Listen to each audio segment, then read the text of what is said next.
morning, Matt. Morning, gentlemen. How are you? It's a repeat. 2.0. 2.0, yeah. A new venue. Oh, new venue. The same guest. Repeat guest. Repeat guest, yeah. I must have done well the first time round. I was going to say. He's back on the sofa. He's back on the sofa. It's the same sofa. It's actually the same branding as well, but a different office. It's a different room, is it? Yeah. It doesn't look like a different room, does it? It doesn't look like a different room, no. It's Actually, very similar. Yeah, I think. But I like it. Yeah, it's good. How have you been? I've been good. Yeah. He's been tanned. Good. Got tanned, yeah. I've got a taxi driver's tan on my Cyclist tan. cyclist tan. Yeah. Both Oh, yeah, things. where it starts just above the knee on the leg side as well. Yes, I've got one of those as well, yeah. Yeah. I was in school with a boy who proper cyclist when we were in school, and he used to literally, he'd have a tan from his knee, and they'd stop then just above his ankles then as well. And he'd just have this it was so funny when he used to kind of go and play rugby or something like that, 'cause he'd have this big gap there. White patches Yeah, exactly. in between, yeah. Yeah. Same on his arms then as well. I know it's totally off-piste. Mark Cavendish is back for another year, he said last night. Indeed.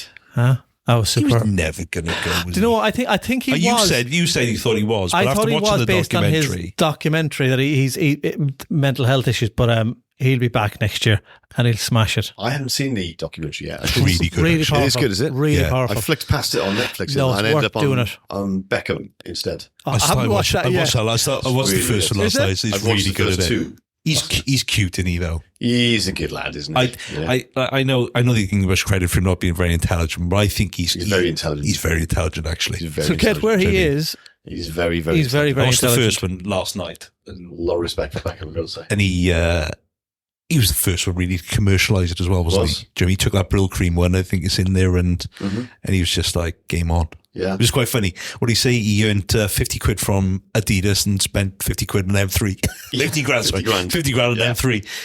Basically, if he earned 50 grand, he'd go and find something he could buy 50 grand, That's spend right. 50 grand. Watches, cars. Yeah, but when you're those bits and pieces. 21, 22 years of age, Yeah, perfect. Yeah. And in fairness, it was one of these documentaries where, like, you see some of these ones and they talk about, like, Alex Ferguson, but then Alex Ferguson's not on them, but he actually was. Gary Neville was on. The people on there talking, superb. Well, I just thought they were brilliant. And, everybody's bigging up Beckham, and rightly so. Yeah.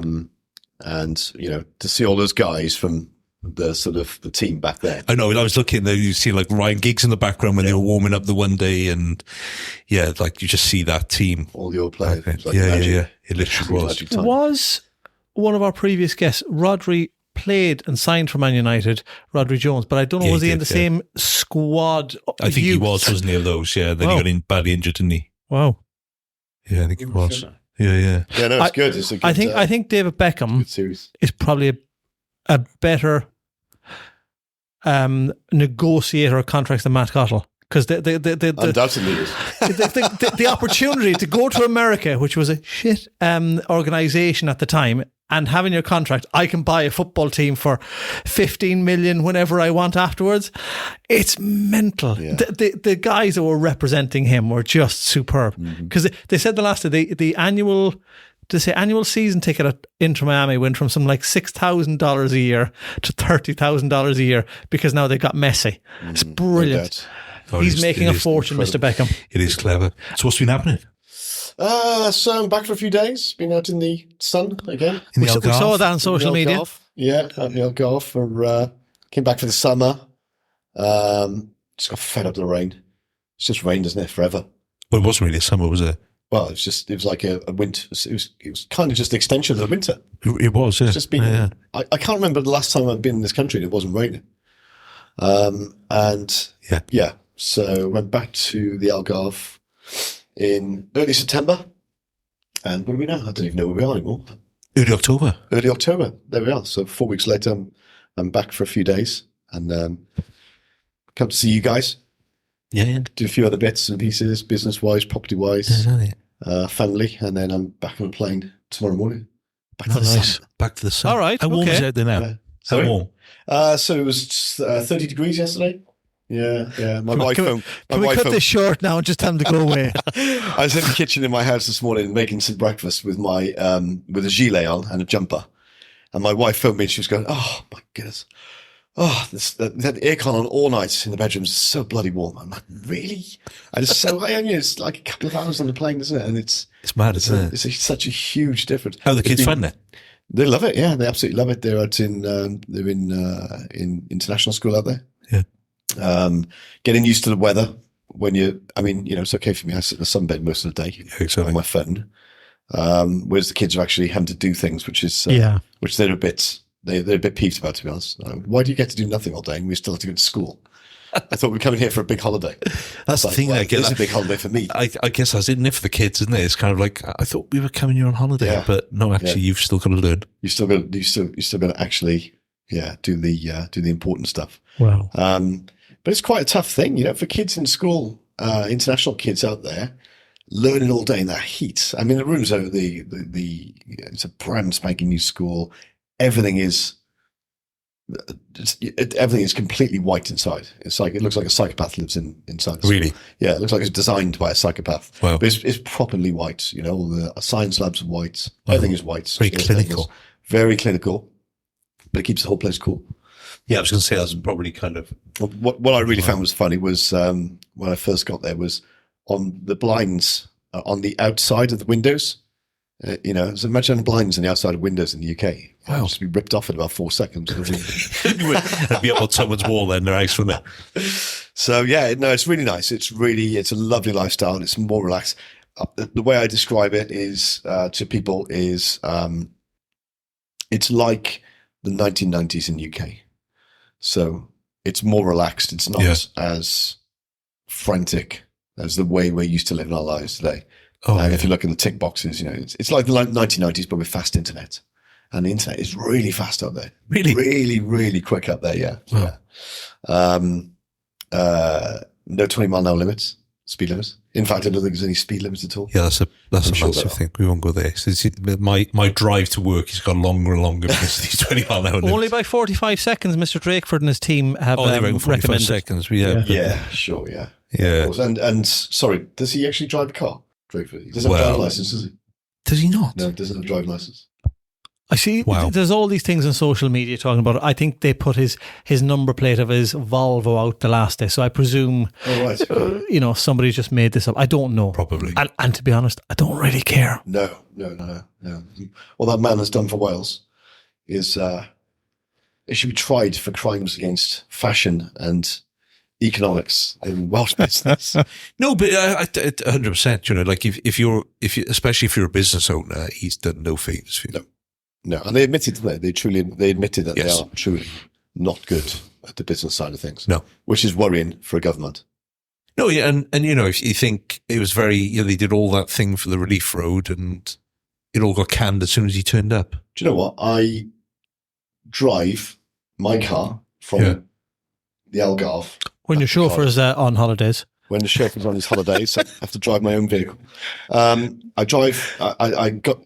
left my house in the Algarve, jumped in the car, drove to Seville, then I drove to Madrid. I stayed overnight in Madrid. I drove to Santander. I got the ferry back to Plymouth. I drove from Plymouth to the Severn Bridge, and the first traffic jam I hit was on the M4, just on the other side of the Severn Bridge. And I was like, wow. Wow. And that's not the first time. Every time I do that journey, which is not very often, 3 times I've done it this year, and it's the same story. When you're going out, it's traffic all the way out. And then once you hit Spain or France, if you're driving through France, it's just beautiful, fantastic motorways all the way through. Yeah. What a difference. It's just literal absolute gridlock at all times. Like even on the weekends, you can drive on the weekend, you get stuck in traffic there. 2:00 in the afternoon. I was in Manchester the other day. I drove back 2:00 in the afternoon. There's a traffic jam on the coming through High Cross and by the Celtic Manor. It's like 2:00 in the afternoon. What is going on? Last Sunday, 2 weeks when the 20s kicked in, we were going into town on the A48, and on the way out, it was like an international game had just finished. There was miles of tailbacks because everyone on the very front of this queue was doing 18 miles an hour because nobody knew if the A48 going out was now a 20 or a 50, and it was causing carnage. But I don't know the makeup of the government in Wales and stuff like that. But the more you become, they do. Yeah, the more you become a business owner, I think the more you realise business owners probably should be the politicians that understand spending and not spending, because them people in there are spending other people's money. And that's an easy thing to do. When it's not your own money, you have no attachment to it and you don't care what happens to it. And you can just the more they spend, the better they look. Yes. Yeah, it's all about going up the ranks of where they want to be in the future, isn't it? Yeah. And I like Carwyn Jones when he was there, because he was all right. Carwyn Jones is a good guy. He was a business owner. He was a barrister. He kind of he'd done a lot of different things. He'd lived. Yeah, yeah. Do you know what I mean? We did some stuff with him when he'd retired, him and his speechwriter. Some kind of he was trialing like a speaking course factory last week in the office, and such a down to earth guy, but really kind of, you could see he knew his stuff and understood business, stuff like that. But how much did they spend on road signs? 21 hours, but 93 million. Is that what it was? In the whole Wales, it'll be 93 million. In Neath alone, it was 900,000. So it was 23 million in Cardiff or the Vale, one or the other. Something like that. Sure. I think 93 in the whole of Wales. It's going to be, whether they've done it yet or not. On the 93 million. How many houses would that build? Social houses. 93 million quid. Let's say, how many pockets of government-owned land must there be in Wales? Oh, I know. How many of those can be raised down to brownfield sites and built? How many people with not terminal illness, but maybe cancer that are being put off that can be sorted now and all that. Yeah. I understand, and I suppose if we had a child or a parent or something that got knocked down by a motorist, you might feel a bit different. But and I get that, because every life is important. But 93 million, to reduce it by that amount, where you could spend it on alternative things that might save more people. And I know that's the wrong thing to say, because every life is important. It kind of seems like a waste of money. It doesn't seem like a priority to me. No. Now I understand driving, 100%. and I'm fully supportive of driving through little side streets in Canton and the other side at 20 miles an hour. 100%. Fully supportive of that. But where was I? I was driving down a road yesterday. I think it was in Evelyssav.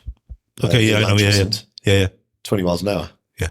And to be honest, everyone is sort of backing up against each other. There's one person I was actually behind a person doing 15 miles an hour. Yeah, and probably, if you look at them, probably looking down at the speedo while they're trying to drive. Yeah. Really, it just, the whole thing was, I've not been here since the speed limit was put in place, the 20 mile an hour thing. So it's brand new for me. And when I jumped in my car, I got off the airplane, jumped in my car, and I was like, oh, Christ, 20 mile an hour speed limit. It was just very weird, and I couldn't work out what was going on. There's road signs seem to contradict each other everywhere. Yeah, like sometimes the floor signs don't go with it. But it's an interesting one. Like I read something about it, and they were on about, it's going to reduce the amount of people going to hospitals to take the strain off A&E. I'm not convinced by that, because I think if you're hit by a car at 30 mile an hour, yes, you're going to get hurt. Right. But if you're hit by a car at 20 mile an hour, you're not going to dust yourself off and go home. You're still going to need an ambulance to go to hospital. Right. That's a good point. Yeah. So how is that going to stop? How is that going to reduce the A&E times? It's not, because I think whether you hit a 30 or 20, 30 is going to be more of a severe injury or maybe death. Right. 20, you're going to get injured and potentially die. But you're not going to dust yourself off and go, okay, buddy, no worries. Of course you're not, you're not able to make your claim. I'm going to pop home now. It's probably a bigger problem on Friday and Saturday nights. Yeah. To change the cultural issues of the booze culture that we've got, and that would kind of reduce the A&E times. 100%. You dust yourself down after getting hit by 20. You ain't making that claim. Do you know? No, I know, and it's just like, but I think it's. Did it, Matt? Do you know when you came through? Did it? You're driving through all these places, and you're doing the normal speed limits, which are all safe and that, and you get to a certain time where you're getting nearer to, then you go, is there almost a dread and almost a feeling of, I'm going to have to, almost going back to being a type of business owner again, of there's some feeling inside me now, going, I don't enjoy this, I'm dreading having to do 20 miles an hour, if that makes sense. Yeah, it was, it's not fun, is it? It's not fun, especially when it makes no real sense as to where you did. But, I can't actually work out, if I'm being honest, which roads are what speed. Not right, but they're all 20. That one out there now is 20. Ocean Way is 20. Yes. Yeah. Right. Okay. Although the cop at 8:30 this morning wasn't doing 20. No, because I don't think they know. Do you know what I mean? It's like 20 miles an hour on Ocean Way. I mean, how many children are crossing that road? Exactly that. Hadfield Road. I was there this morning. 20 miles an hour on Hadfield Road. I mean, I didn't see a single person crossing the road, let alone a child, let alone anyone walking along with a child. And I think they've just gone carte blanche, haven't they? Schools during the week, get rid of it maybe the weekends, and I have the other thing of potentially around care homes, because people might be crossing the road that might have issues walking. That's absolutely fine.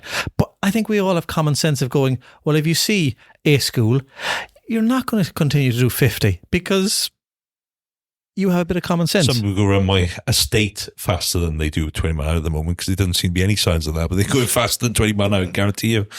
I mean, where I live in the Algarve, it doesn't seem to be anything to do with speed limits anywhere. You can park your car anywhere. Remember what I was saying? It's like the 1990s. Yeah. You can just sort of park anywhere, and it's never an issue, even in car parks where you need tickets. And people don't block each other in. Everybody just sort of parks as you'd expect them to. Really? Yeah, and you could drive out afterwards and there's no problem, and you never get a speeding ticket, you never get a parking ticket. Not to say there aren't speed limits, I'm sure there are. Yeah. But nobody drives around like crazy fools. It's one less thing. It's like, I think you one mentioned less stress on the mind. And I think probably because it's like the 1990s out there and it's a lot slower pace, less stress, people are not rushing around. Over here, everyone is rushing to get everywhere. Yes. And I think that's where it comes from. Everyone needs to be somewhere at a certain time. Everyone's getting frustrated. Everyone's getting annoyed. Like my drive in, right, from Caerphilly the last 2 days, right? Hour and 25 minutes yesterday, hour and 12 today, right? To do less than 8 mile. Yeah. Wow. And in the end, like today, I put the sat nav on today. I was like, there's got to be a route which is going to weave me through Cardiff. And I chose one. And every time I'd go like a couple of minutes, and it'd have another 5 minutes on, another 5 minutes, another 5 minutes, another 5 minutes. And I'm just like, it's soul destroying. Yeah. Do you know, if you go back to the 90s, and say it's like the 1990s, in a small town in the west of Ireland, in the 1990s, people would, when you're talking about parking, would drive to a pub and they'd reverse and they'd park it facing the way home. That was the thing. Because that's good planning, is it? Yeah, and as long as you got in your driveway, nobody could say anything to you. And there's a few incidents. I won't repeat it on air, where neighbours of mine smashed their pillar on the driveway, evading the long arm of the law. And then they went, well, you can't prove it now. I'm in my own area. Question for you, because you've been gone now a while. Business owner, really, really successful, loads of people to keep happy, and the stress and all that comes with it. Fast forward now, you've been over in the Algarve for a while. What's changed? What makes you? Are you less stressful? Are you more relaxed? Are you living? Everyone talks about living the best life and that, but not many people do it, or they do it when they're too late, or they think they need a bigger number. Yeah. What's it done for you? So as a business owner, and if there's other business owners listening, because we're chatting to more of them, how does it impact on you physically, mentally, and all that by doing that now? It's the best thing I've ever done. It's, waking up in the sunshine every day, not having to go to an office to work, and being able to work at one's leisure on projects that you want to work on, whilst knowing your bills are paid by a recurring revenue stream, is surely the best possible way to live, in my opinion. It's not for everybody. A lot of people like the hustle and bustle. I did that for 20 years, and it was great, and I really enjoyed it, and I didn't think there was any other way I would possibly want to live. But I found a different way, and I think it's better. And stress levels have gone, have disappeared. It's still stressful. It's still, still got kids to look after. Still got issues which I need to sort out. Yeah. Still got properties over here which need looking after all the time. And but it's just a different level. Do you miss the grind? Absolutely, no, not at all. Absolutely not at all. And not a single bit. I guess going back to what Matt, CEO, wherever, of Y3S Group, whatever it was. Uh-huh. So that it was Y3S Group. Y3 Specialist Mortgage Group. Yeah. Y3S. What was a typical day? A typical day for me. A typical day for me was get the kids to school, as quickly as possible. Everyone running around the house in the morning. We always like it. Still at that for me now because I still have to get kids to school. But get to the office here, just a few doors away from where we're sat right now. And into the boardroom, morning meetings, looking at the deal flow, looking at the deal flow of the other companies, dealing with probably, 5 problems, ongoing problems to start with, plus all the additional problems throughout the day. It's just a fire extinguisher, really, just putting fires out in the office with my business partners. The whole idea was, if we were in the office would run at about 20% more productive than if we weren't in the office. Yeah. So my mindset, didn't matter what I was doing. My wife reminds me of this all the time because that's what wives do. Is all I ever wanted to do was to get to the office. Yeah. Didn't matter what was going on. If it was a school concert, I would go and see all the school concerts and do all the sports days as any modern father does. But it was always with a view to looking at the watch and getting straight back to the office. Get off a plane off from holidays. How quickly can I get my suitcase back home and get to the office, check everything out? And that was just a mentality which I had for many, many years. And I think if I'd broken that mentality, I don't think I'd be doing what I'm doing now. The will and the drive to do that surely must have allowed me to get to this point now. So I can't say I would change what I did because I actually really very much enjoyed what I did. Yeah. It was only when the stress of my eldest daughter, who's quite ill, and the looking after all of the businesses combined together meant I didn't have any peace wherever I went. So I had to create less stress and some peace for myself in order to be able to not become ill. And I've just taken that now to the next level by just sort of winding back as much as possible. And, I've got 3-4 pairs of shoes, which I own to my name, 2 pairs of trainers and 2 pairs of shoes. And in my closet in the house in Portugal, they're all just sat there brand new. I've 1 pair of flip-flops, which are completely battered and covered in sand, and 3 or 4 pairs of shorts. And that is my lifestyle now. It's sandals or flip-flops and shorts.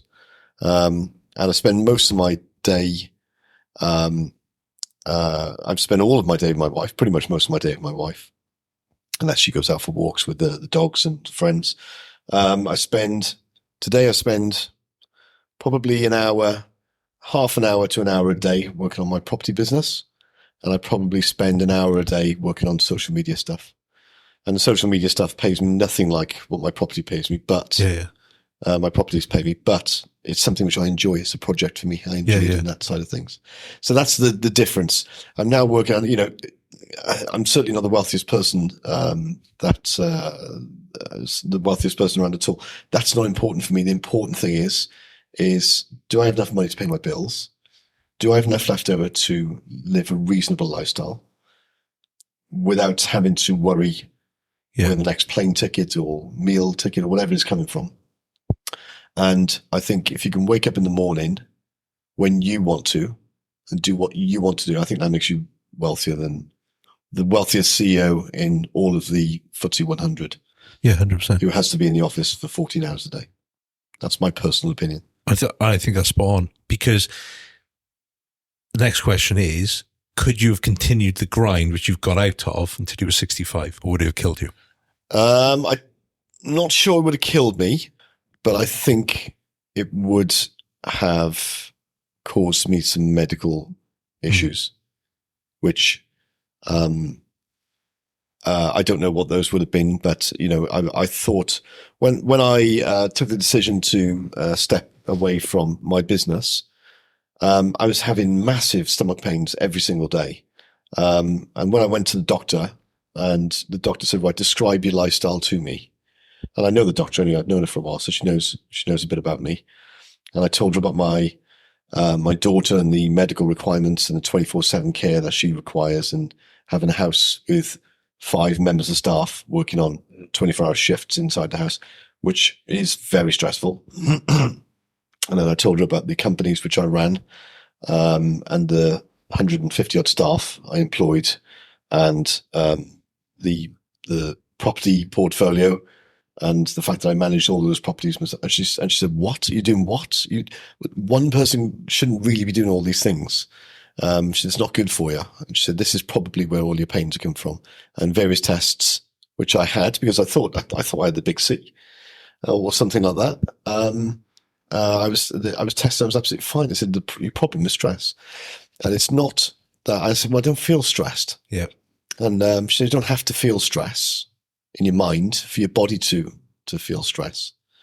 And she said, "I suggest you start looking at your lifestyle and cutting back things that are affecting your stress levels."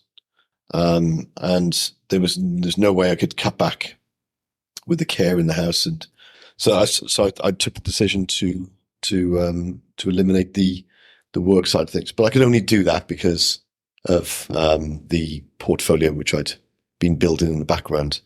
I wouldn't have been able to do it had I not done that. It would have been a different story. Yeah, and that's big. And some of that resonates with me because I've just gone through the same thing with stomach issues now. Oh, is that right?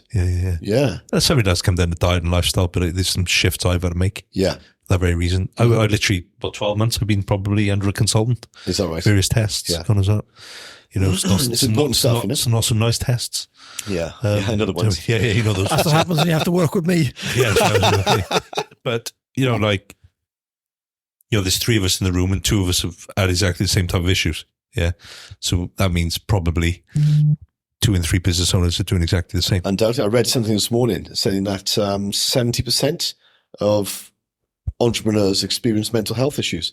That doesn't surprise me at all. No. It doesn't surprise me at all. I think I had mental health issues every day I ran my business. I didn't think about them as mental health issues. I thought of them as issues that had to be dealt with for running a business. But looking back, there probably were more mental health issues. Yeah, well, that's exactly. And I think as a business owner, somebody who shows huge resilience, but actually inside, you're constantly stressed, but you don't always realize it. No, you don't. We probably asked you the question before, because for the last few episodes or series, we'd always ask, you always have to have mental resilience or toughness, and how do you put on a brave face? And that's kind of the go-to for a business owner. It's you have to leave all of your personal shit at home, and no matter how bad you're feeling, you have to put on the good face for all the staff, even when your stomach is in a mess or however bad life is at home, because that's your job. And that's tough for business owners, and I don't think people understand that unless you are a business. Another business owner probably does, because the many plates you're spinning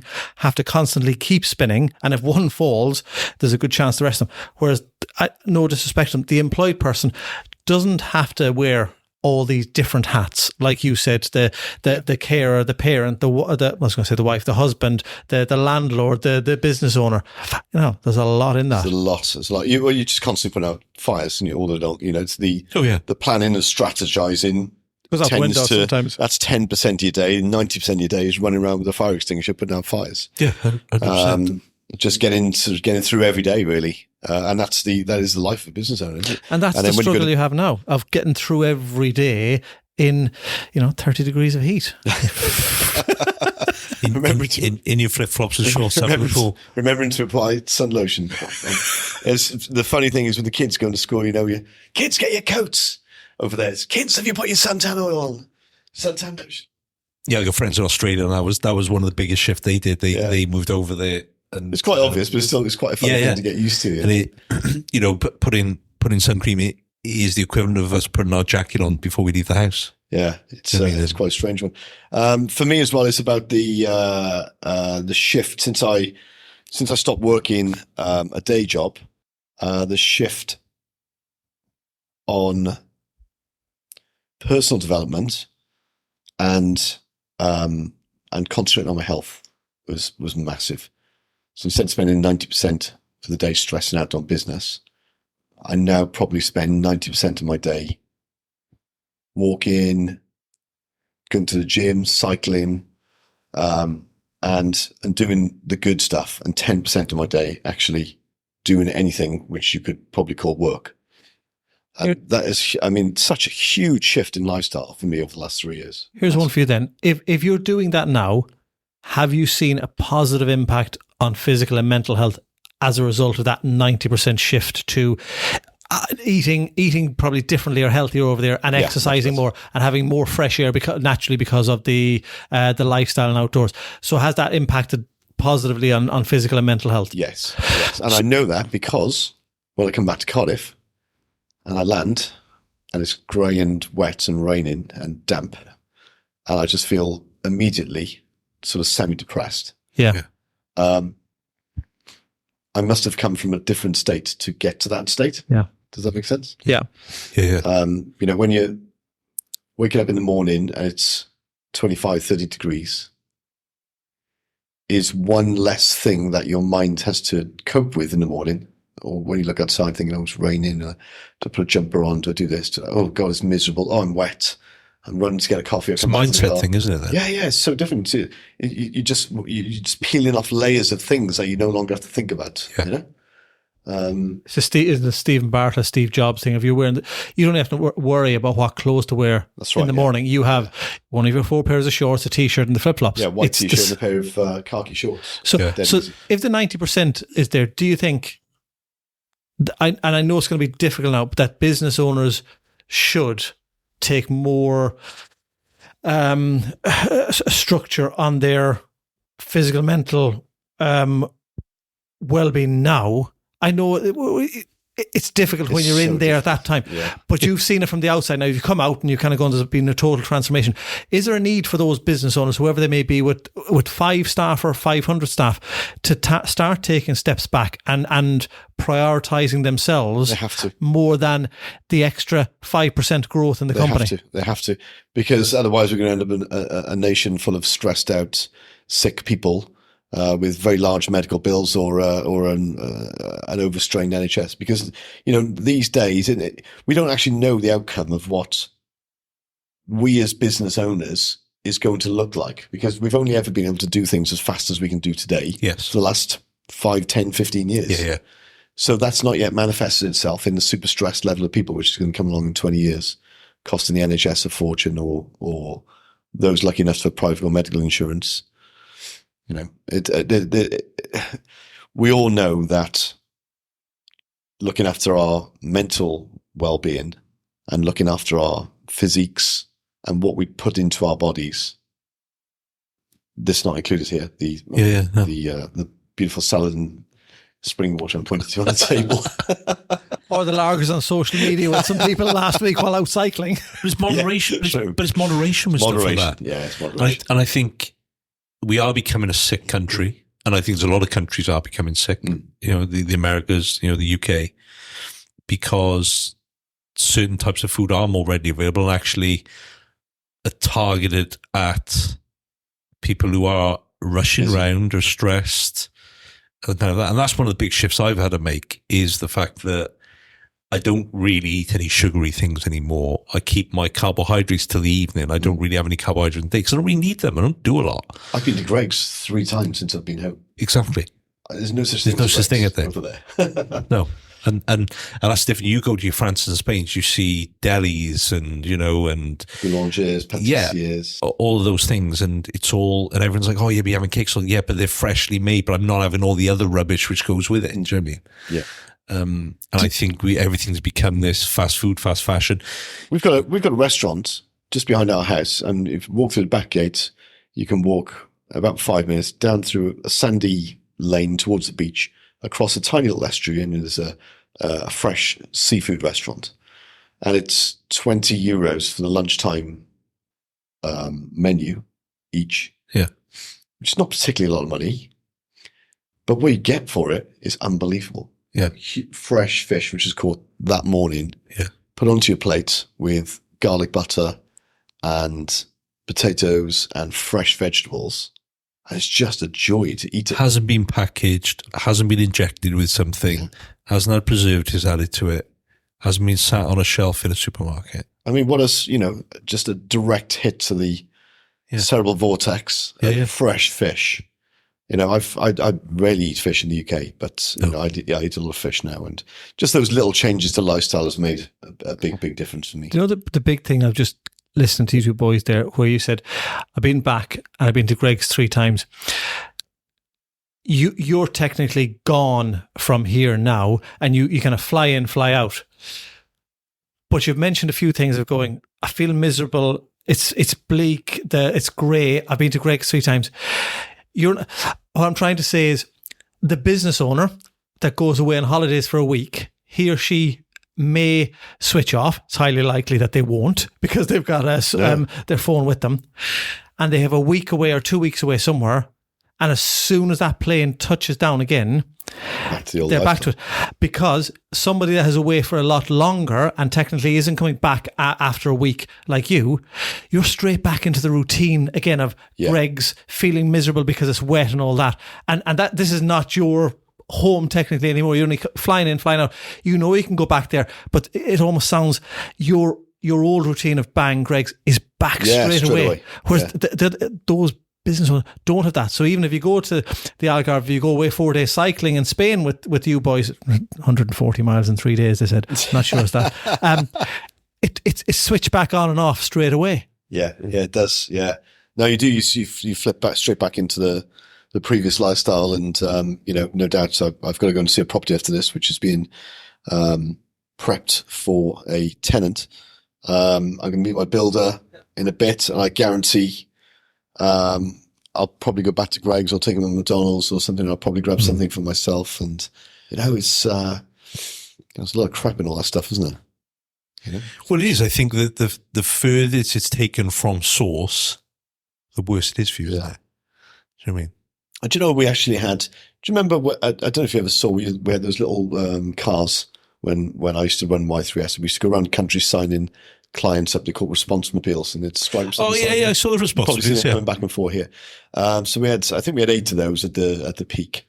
One of the guys who used to work for us, he had some kind of medical issue, and he couldn't drive anymore. So we had a spare car in the car park. So we used to use it for sort of nipping out to grab sandwiches or coffees, whatever. So I jumped in the car one day and started the engine, and I dropped something on the floor. So I leaned under the seat to pick it up. And I thought, what's that?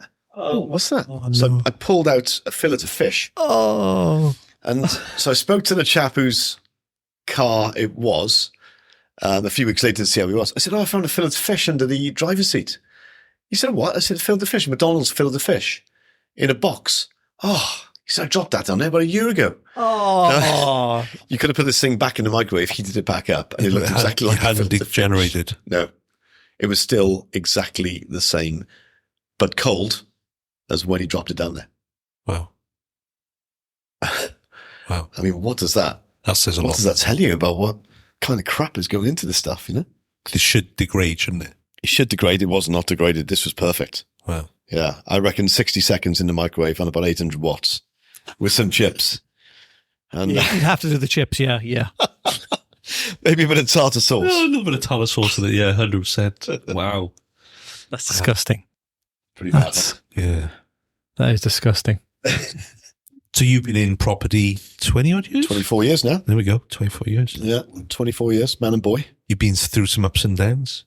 I've been through a couple of ups and downs. Where do we think it's going? Where do we think it's going? A big question. The problem is when people think you are given an opinion as an expert, I always find that an expert opinion is, you always take the completely opposite view, don't you? Yeah. Of the expert's opinion. Yeah. So I don't really know where this is going. I speak to lots of people on a daily basis. I probably I have 2 or 3 conversations with various business owners or mortgage brokers or property people, estate agents. And I'm kind of getting a mixed bag. But my personal opinion is that we have only just seen the initial effects of the interest rate rises coming through. And I think we were talking earlier, how many rises had been? 13, 14 rises? 14, something like that, It was quite a lot, wasn't it? Consecutive ones. And then the last one's gone hold. Yeah. And everyone's gone, yay. Yeah. Everything's back to normal. It'll probably go again. It's not the case. Yeah. It takes 9 months for every 0.25% interest rate rise to manifest itself through the market. So we've got a lot of rises yet to manifest themselves. Yeah. And, those people who are on the 1.5% rates going up to now, what, 4.5%, 5%? No, mid fives. Is that right? Mid fives? Mid to late fives now. Okay. So you'd be lucky if you get a sub 5%. There's a couple of lenders got sub 5% rates. Halifax just dropped one yesterday, 4.85. Yeah, well, there was a 4.99s this week around about, but prior to that, you were 5 to 6. 5 to 6. Yeah, I mean, second charge loans, you're probably sort of 8s and 9s. Yeah, and a bit more now. Yeah, a bit more. I know there's one lender talking about coming back down to beginning with a 7, but I don't know. I mean, there's, from where we were a year ago, a year and a half ago, when was the Liz Truss thing? Was that just over a year ago? Oh, I was on the news the other day. Probably was, yeah. About a year, isn't it? Yeah. Since then. I mean, I always say bad news takes 3 years to come through the market. I don't know how many people I've spoken to over the years that go, 6 months' time, everything will be much better. 6 months, everybody talks about 6 months. I mean, that's bullshit. It's not 6 months. It's always 3 years. If there's bad news that hits the market, it takes 3 years for it to come through, in my experience. I've generally been saying to people, we're not going to see any kind of positivity till at least 2025. I think you're right. I think you're dead right. Maybe later. I think you're dead right. I think between now and then. I think we got a rough next year. Yeah, I think so. I think we've got I think between now and then, we'll probably look back on it in 2025 or 2026 and go, wow, that was a tough period. Yeah. While you're going through it, you just go through it, don't you? You do, yeah. You don't question it. You just get on with it and hope for a better tomorrow all the time. But yeah, I think there's a lot to come through. I think there's a lot of people who are paying £1,000, £1,500 a month on their mortgage and probably burying their head in the sand as to, and thinking, I really hope my mortgage isn't going to go up to £4,500 a month. And how on earth am I going to be able to afford it? I don't know what those people are going to do. I don't know what's going to happen. There's going to be a lot of fire sale properties. I think so. I'm seeing reduced properties every single day on my the first thing I see in the morning in Portugal is my dog's backside, and then the second thing I see is my Rightmove email alerts as to what's for sale. In Cardiff, where I am at the moment for the next few days, it's the first thing I see every day. Is my Rightmove sim, because my dog's in Portugal, and the amount of reduced properties coming through, is just incredible. I think anyone who's out there buying investment property should be looking at offering 15 to 20% under asking price for a property which needs a standard refurb plus a kitchen and a bathroom and boiler.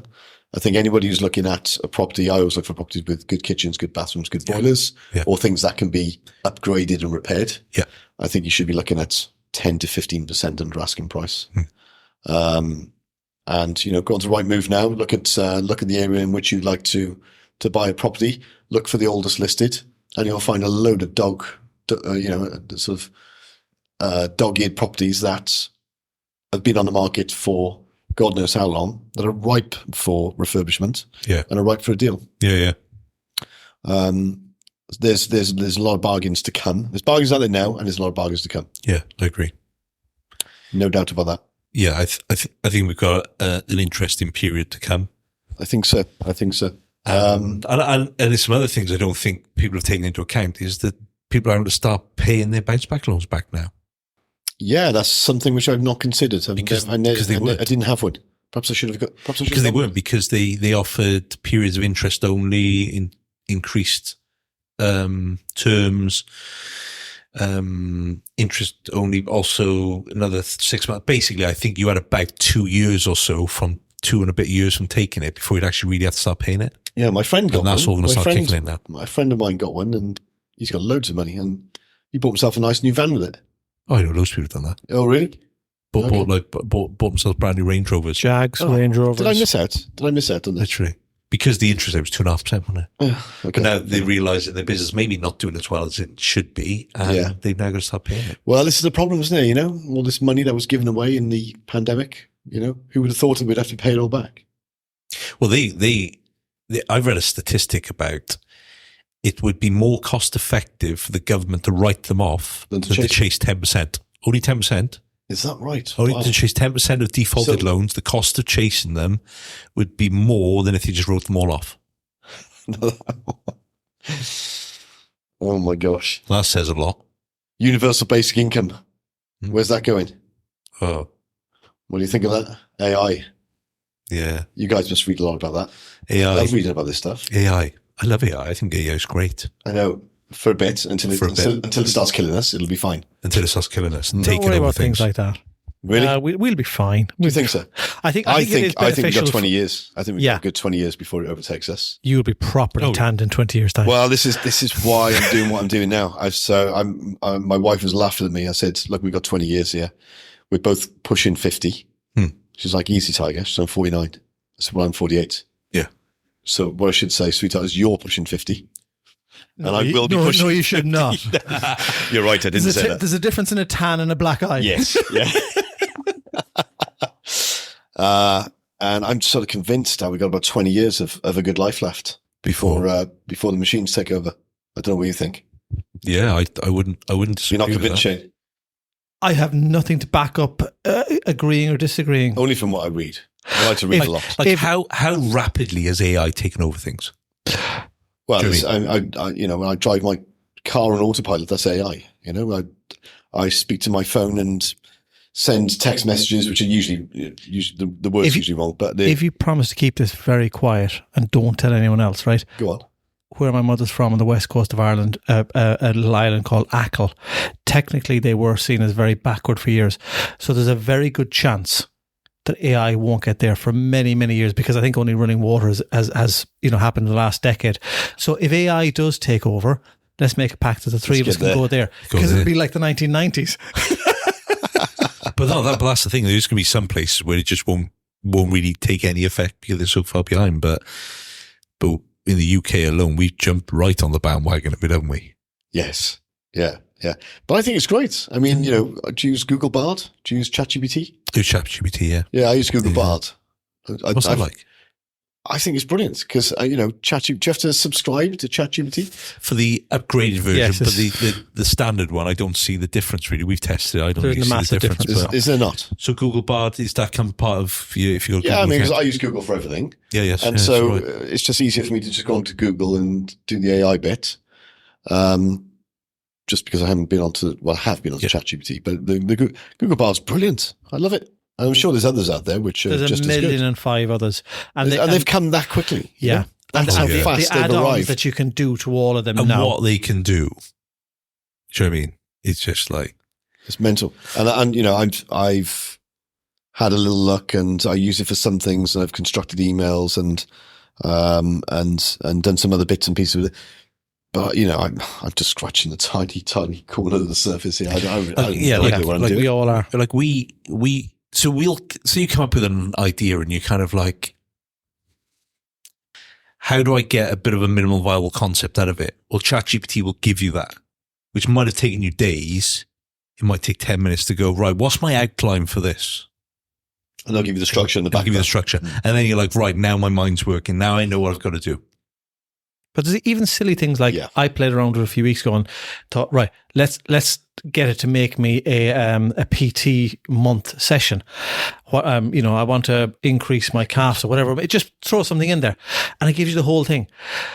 So you can get that technically for free, but there are still people that will still not use that and will still like the personal touch of paying for a gym membership and paying for a PT. So as much as it does take over and it can be a lot more cost effective in your life, I still think people don't want to use it for that. And you can use that exercise example and multiply that by any other thing that you do in life. So it might take over and kill us all, but I don't think as many people are using it as we think. At the moment. Yeah. And these things don't grow. They're not linear in their growth. They're exponential. Possibly not, no. They're exponential. Yeah. See, Elon Musk's new book. No. If you guys have read it. No. You're a fan? I don't know if you're a fan. I'm a big fan. Some people don't like him. Do you know what? Marmite, isn't he? I've no. I don't like or dislike him. And I've never really read a huge amount about him. And Incredible. And it's one of those things. Same with Steve Jobs. Never really read a lot about him. But yeah. I mean, what that guy has done for humanity so far is incredible. I've read all pretty much everything about him really, and the latest book is just incredible and takes you all the way up to the current where he is now, just before where he is now to the sort of point at which he was he's just getting ready to hand over Twitter to the new CEO. Ah, okay. Yeah, so that's how Really, that's how X. recent it is. yeah. Oh, X, yeah. That's Did right. you know he's got a son called X, yeah, and son, Yeah, I know. and he's got a daughter called Y, and he's just had a new baby, and I think it's called something like Techno Machinist or something like that. You're allowed to do that when you got loads of money, because nobody's ever going to challenge those kids. Yeah, I know. He's got 11 kids now. He's got 11. He's got 11 kids. Yeah. He's just had twins with the CEO of Neuralink, which is his brain implant company. Is he actually with her then? No. He's just fathered two Because children. that's what he via does do. That's vitro. one of his things, isn't it? Yeah. That's why he's got so many kids. Yeah. Just I'm not going to comment on here. I'm going to keep quiet on that. But it's just, He's like that's probably about as much as I really know of that. But 11 kids. yeah, he's got 11 kids. He can afford it though. Just about. Even if you break up the, what is it, 246 billion or whatever he has. Each kid's going to get a couple of billion. They're all right. I saw a brilliant post the other day of someone did a carousel on Instagram. And it says it's got Apple, Amazon, and it's and then Elon Musk, and you go scroll, and it goes GDP, the gross domestic of Product of a country. Keep scrolling. You go 7 scrolls like Elon Musk's wealth. Is that right? Yeah. Yeah, I'll show you now. I'll find it mental. now. It's mental. Yeah. But so he goes into Twitter, and what he's very good at is reducing costs in business, getting rid of all the trimming off all the fat. And he's there himself doing it all. He doesn't bring in lieutenants to do it. He goes and does it himself. But is he happy, Matt Cottle? Because he may have pains in his stomach. He's not living the good life in the Algarve. He might have all the money in the world, but I don't think. I think he's happy in a different way. Could he climb a mountain with you in Spain or anything? Probably not. I think he's happy in a very different way. I think he's he needs the chaos and the drama away of from what 11 he does. kids. Yeah. I don't need that kind of chaos and drama in my life. Not anymore. What's the school run like in the morning? It's a minibus. Here it is, how rich is Elon, right? And it's got the median American millionaire, top 1% of America, all that. And then it goes to the bottom 3 are Dallas Cowboys, Delta Airlines, and Elon Musk. So Dallas Cowboys, 7.6 billion. Then you scroll, Delta Airlines, 28 billion. Wow. And then it keeps going. 80% of the companies in the S&P 500 are valued at less than 80 billion. You're still going. Not even halfway. Bill Gates is way back here at 117 billion. Don't get tired yet. Poor old Jeff Bezos, 159 billion. If you made $1 million per year and never spent a penny, you'd have to work 25,000 years to earn the amount shown on just this page. Yeah, and he's still at the end. And here's Elon, 228 billion. He's a very, very clever guy. Jeff Bezos, do you always have to double it? 159 is 318 really, isn't he? Because didn't he give her half of it? I think. Something on the divorce. Like that, plus he got a long way away. Bill Gates would probably still be the richest, wouldn't he? What if he didn't give away as much as he has? But I mean, what I found was amazing with Elon Musk. Just one of the things was, he flies around everywhere in his jet, just because he needs to be in a lot of places constantly. And it's sort of 3 days before Christmas, and he's having an argument with the facilities manager of one of the Twitter server centers. And the person in Twitter who's looking after it says, well, we need to move those servers into a different server farm. And how long is it going to take? 6 months. He said, no way it's going to take 6 months. No, seriously, by the time we do the contracts, we do this, we sort this out in 6 months. He said, well, I'm done in 3 months. We can't do it in 3 months for this reason, that reason. So he's on his plane with a bunch of others, and they're flying off to somewhere for Christmas, and he's got the kids and all that. He says, right, I'll tell you what, he says, let's just go and do it now. Let's move the servers now to the new server farm. So he lands his jet in Sacramento, gets his people out, he goes to the airport, gets a bunch of other people to meet him there. He rents the first car he can find, which is a Toyota Corolla, right? Drives to the server farm, says, we're moving the Twitter servers to the new place. So he gets his facilities guys with him and says, go and rent every single truck you can find. The people at the server farm say, well, you can't just take the servers. I said, why not?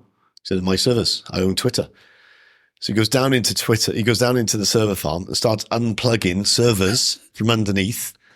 And then he tests Twitter, X, and he's like, yeah, it's still running. It's fine.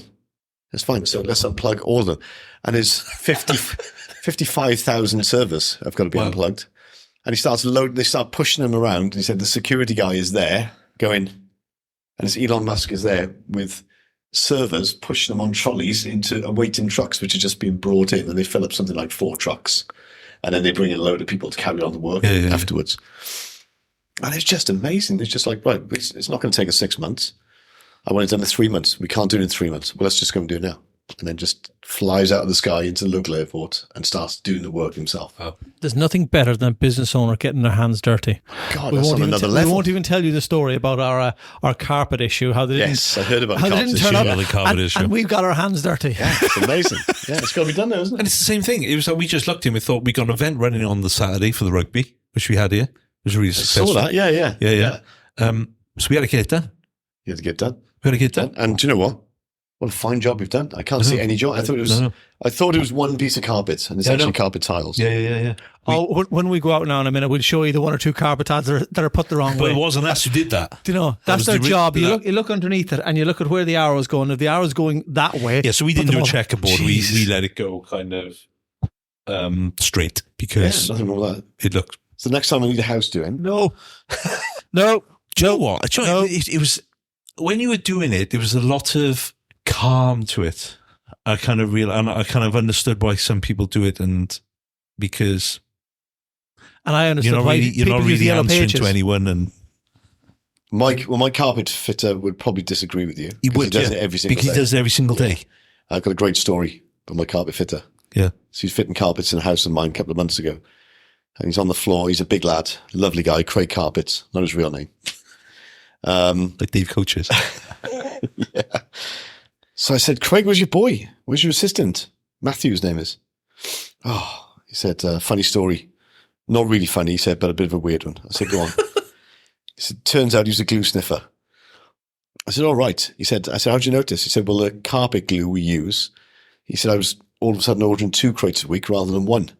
He said, I left him on a job over in Lanishan, came back to pick him up from the house. He was upstairs laying on the bed with glue all over his beard. Oh, wow. So we had to get rid of him. He said, I was like, no way. That is terrible. That is terrible. Poor kid. There we are. Don't know what he's doing now. Oh, wow. Probably still sniffing glue. Probably is, yeah. Glue all over his beard. Let's not talk about glue. When the guy took up our tiles and there was nothing but glue on the floor, and we couldn't. Every time you moved one of your feet, your shoe stuck there. I brought my daughter in. And I was like, "Don't stand still." She's only 3 years. Don't stand still too long. You never get out of it. And she did. And she was like, "I can't move my feet down." I was like, "So unbelievable, unbelievable." But it was unbelievable. But yeah, superb. So things are good there, mate. Things that I touching with some wood. I touched some wood there. Yeah. Things are very good. I'm not going to complain. It's good. I'm not going to complain. If I did, nobody would listen anyway. Yeah. We'll wait for the cycling invite now in Spain. Absolutely. Next year. You'll fly downhill. I'll fly the bag. I'll carry the bag. Fly downhill. Brilliant downhill. Yeah. Oh, you absolutely muller it downhill. Gone. I'd be one of those guys. Like I passed some guy the other day in his really tight lycra, a massive beer belly, and I was thinking you should really be wearing lycra. I'd be that guy.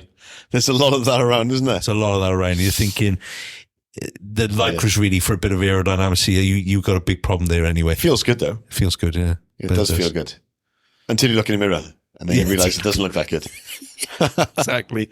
But it's very necessary. It's necessary when you're on the bike, you know? Yeah. Can't have shorts and jackets flapping in the wind. No, you can't, no. Of course you can. It's not going to work. It's not going to work. I get that. It's like wearing Speedos, isn't it? No. We probably need to cut this short now because we're going into an area we don't need to talk about. It was good to see you though. Yeah. Good to see you guys. And thanks for inviting me back. Thank you. And no doubt we'll catch up again in the new year. Absolutely. Part 3. Part 3, yeah. 3.0. 3.0. Cheers, guys. Cheers, mate. Take care.